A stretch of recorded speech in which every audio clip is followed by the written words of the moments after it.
Margaret Holloway was admitted to St. Joseph's Hospital on the south side of Chicago in 1973.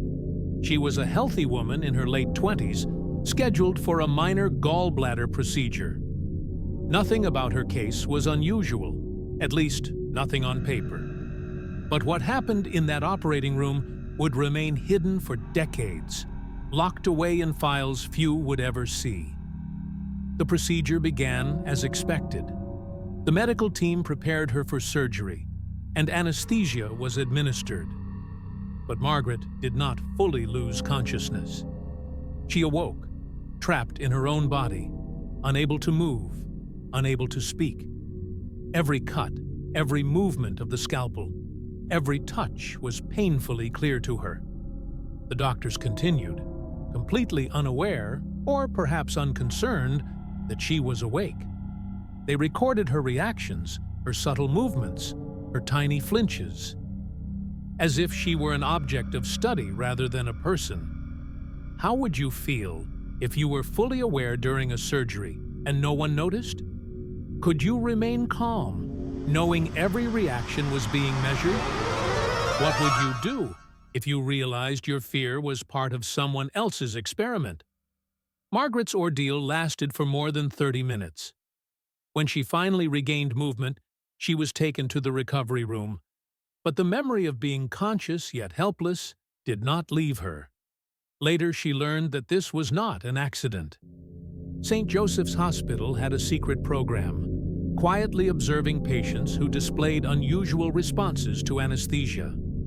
The files described experiments aimed at understanding human reactions to fear, pain, and paralysis. Why would a hospital conduct such experiments? Was it purely scientific curiosity? Or something darker? Why did no one know about this for decades? These questions haunted Margaret for years.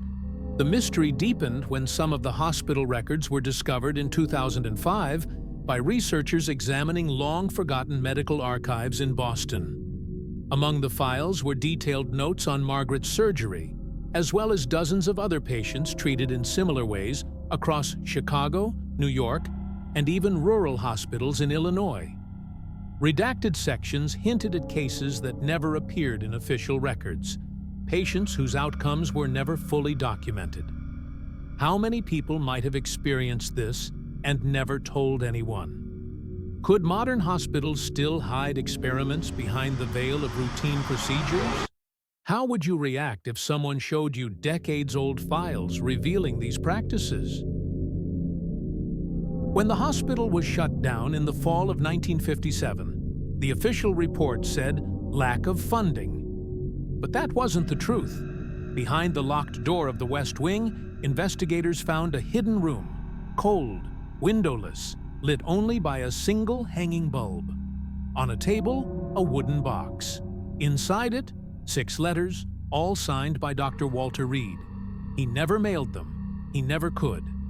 The first letter was dated June 9, 1957. The handwriting was calm. At first.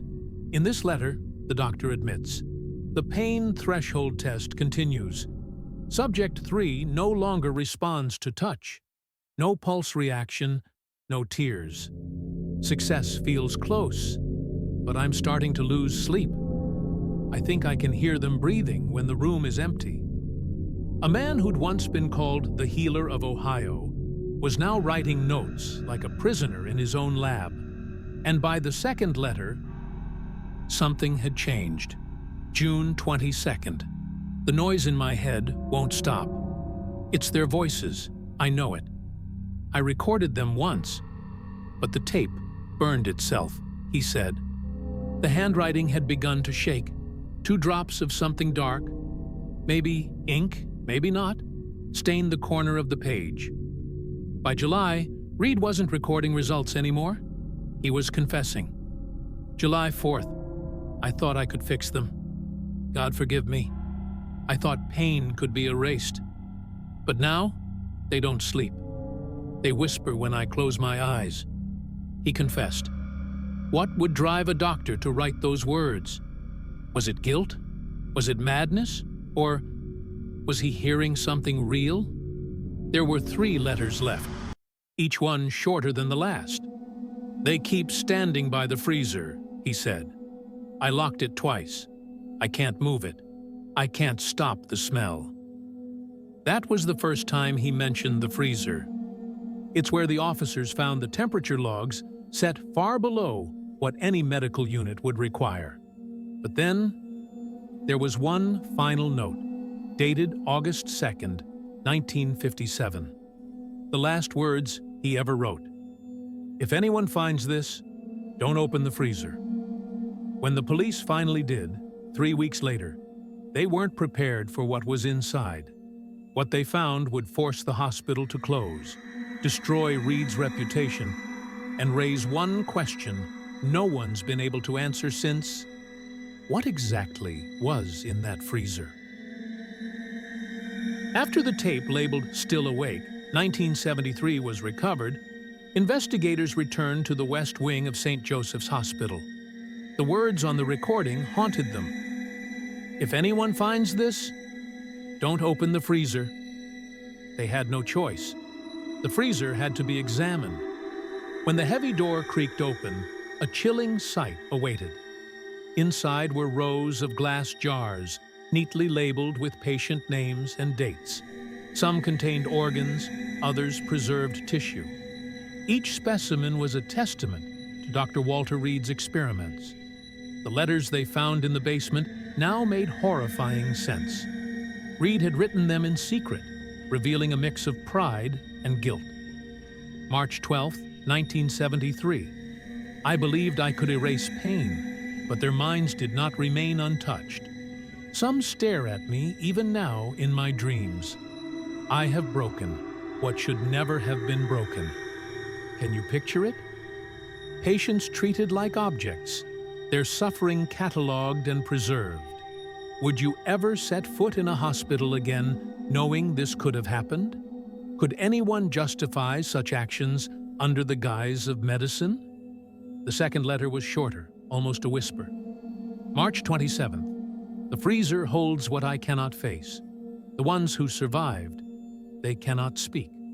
They cannot sleep.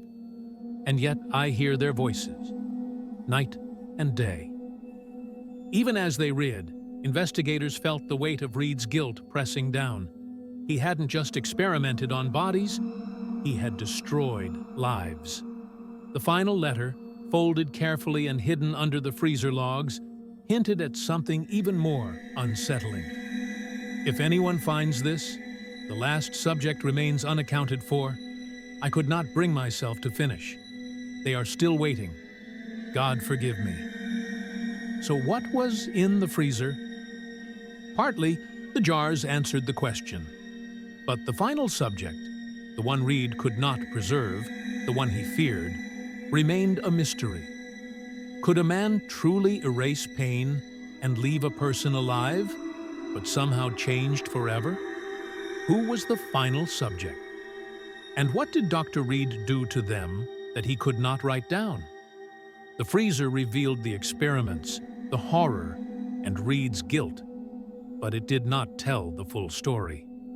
The truth, the part that would shock even the most seasoned investigator, was still hidden.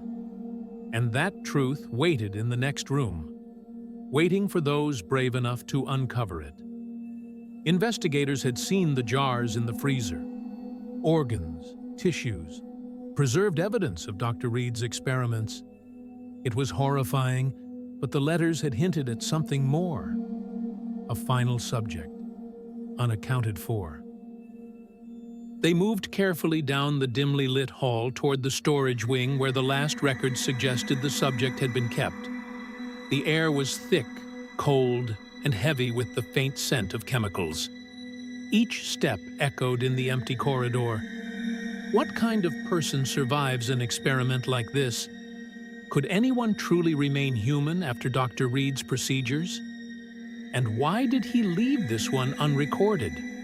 The investigators reached a locked room, tucked behind a false wall. The door gave way with a slow creak. Inside, there was no jar, no patient logs, only a small cot covered with a thin, stained sheet, and beneath it, something moved. A man, barely alive, with eyes wide open and staring at the ceiling. His body was intact, but his mind, something had changed. He flinched at every sound, muttering fragments of words, pleading silently. The letters had not lied. This was the final subject. Dr. Reed's experiments had succeeded, in a terrible sense. Pain had been erased, yes, but not in a way anyone could call healing. The man was alive, but trapped in a world no one else could see or understand. Investigators tried to speak to him. He shook his head violently. His eyes darted to the ceiling, then back at the walls, whispering one word over and over. "Stop! Don't! Leave!" How had he survived? What did he experience that Reed could not put into words?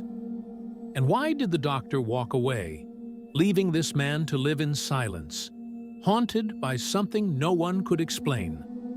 The hospital had been closed for decades, but the evidence remained, a testament to human obsession, fear, and guilt.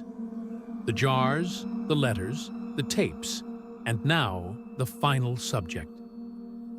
And as investigators left the building that night, they could not shake the sense that the horror had not ended. That somewhere, the echoes of what Reed had done were still alive. Could he ever speak of his experience? Would anyone ever understand what had been done in the name of science?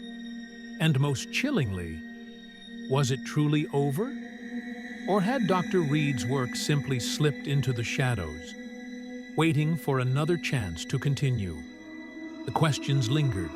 The hospital was silent.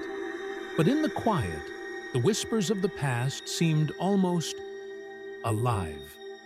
Till date, no one could uncover completely the mystery behind these medical horrors of the past.